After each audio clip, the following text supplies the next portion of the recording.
welcome to the Infinity Corner and beyond.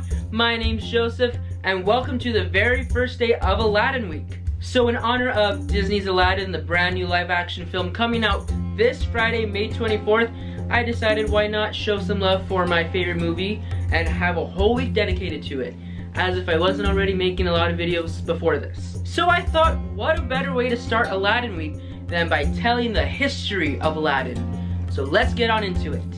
The story of Aladdin is inspired by a similar story in the book of 1001 Nights. In the early stages of development, Aladdin was originally supposed to be much younger and live with his mother.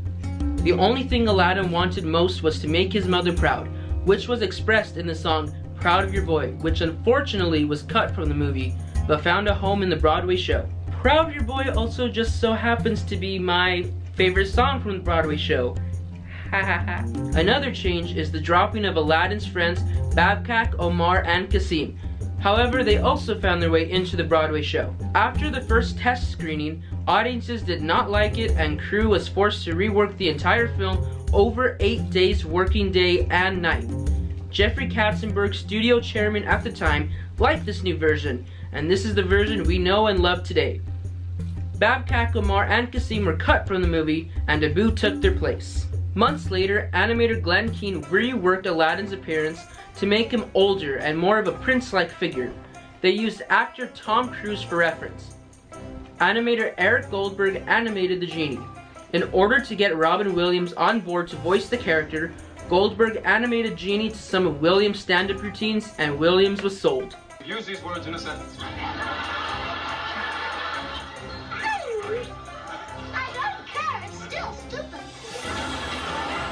Robin agreed to voice the character if he was paid a smaller sum if his name and fame were not used to directly promote the movie. The other voice actors that make up the main cast include Scott Wagner as Aladdin, Linda Larkin as Princess Jasmine, Jonathan Freeman as Jafar, Gilbert Gottfried as Iago, Frank Welker as Abu and the Cave of Wonders, and Douglas Steele as the Sultan. The iconic music in Aladdin was written by Alan Menken, Howard Ashman, and Tim Rice. Tim Rice joined on to help Menken finish the music after Ashman's untimely death in 1991. The songs in Aladdin are Arabian Nights, One Jump Ahead and its reprise, Friend Like Me, Prince Ali, A Whole New World, and Prince Ali reprise sung by Jafar. Menken won the 1992 Best Original Score Academy Award for Aladdin. A Whole New World won a Grammy Award and the Academy Award in 1992 for Best Original Song.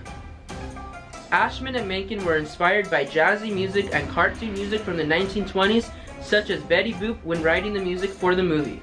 After the positive reception of Under the Sea from The Little Mermaid, also done by Menken and Ashman, the duo decided to honor that and write the song Friend Like Me. Many of the original songs that were written ultimately were cut due to other songs or characters being cut. These songs include Proud of Your Boy, Call Me a Princess, Why Me, Babkak, Omar, Aladdin, Kasim, Humiliate the Boy sung by Jafar, High Adventure, To Be Free, and Count on Me sung by Aladdin to Abu. If you guys like to hear any of these songs, I have linked them down in the description below.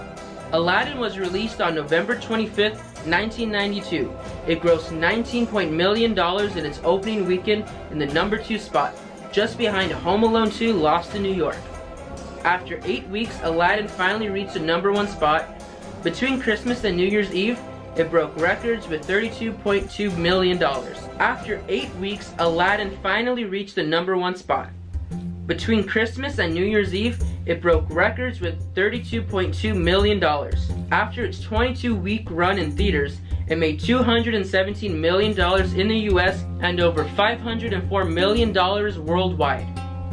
It was the highest grossing animated movie until The Lion King broke the record 2 years later. Aladdin finally made its home release on VHS on October 1st, 1993 as part of the Walt Disney Classics line. In its first week, it sold 10.8 million copies and eventually sold over 25 million in total before disappearing into the Disney Vault in 1994. And here's my copy of the first VHS of Aladdin, thanks to my older brothers.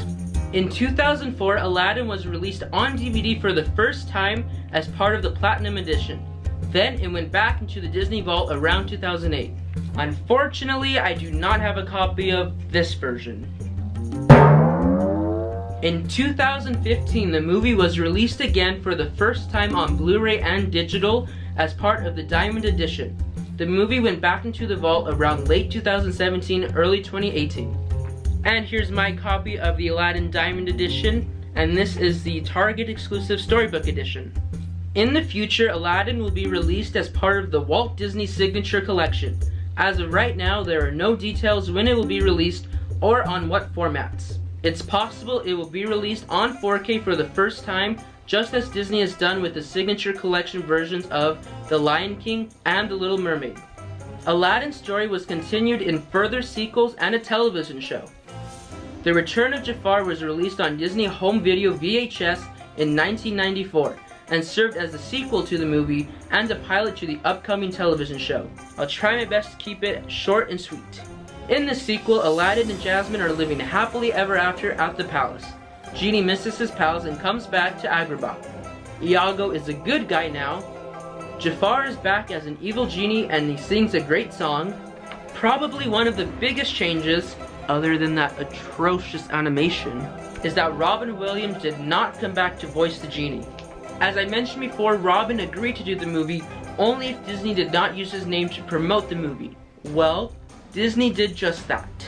Disney made Genie the main focus on almost every poster and used Robin Williams' name and likeness to promote the movie. Williams did not come back for the sequel, so Disney hired Dan Castellaneta to voice the character for The Return of Jafar and the television series. The TV show, cleverly called Disney's Aladdin, premiered on Disney Channel on February 6, 1994. All of the original voice actors came back except for Williams, of course. The show followed the characters on their adventures throughout Agrabah and beyond, encountering sorcerers, mermaids, thieves, and many others. The Aladdin gang even did a crossover with the Hercules characters during Hercules the Animated Series run. Disney's Aladdin ran for 3 seasons and ended its run on November 25th, 1995, exactly 3 years after the first movie came out. The series ended with a 3rd installment of the Aladdin movies called Aladdin and the King of Thieves. In the movie, Aladdin and Jasmine are celebrating their wedding when the 40 thieves appear and overtake their wedding and steal all their gifts. Aladdin finds out that the king of the 40 thieves is actually his father, and Aladdin tries to make amends. The biggest thing that happened in this movie is Robin Williams came back and reprised his role as the genie after Disney made a public apology to him. He also makes a hilarious Pocahontas reference.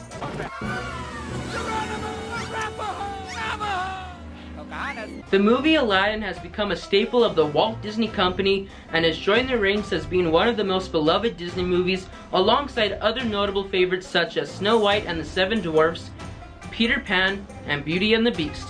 You can find the characters represented in many places like sequels, Disney parks, Broadway, books, and video games such as the Kingdom Hearts series, and of course Disney Infinity.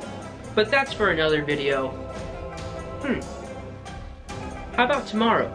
If you guys like this video and are excited for the brand new live-action Aladdin movie coming out this Friday, make sure to leave a like and subscribe, and I'll see you guys in the next video.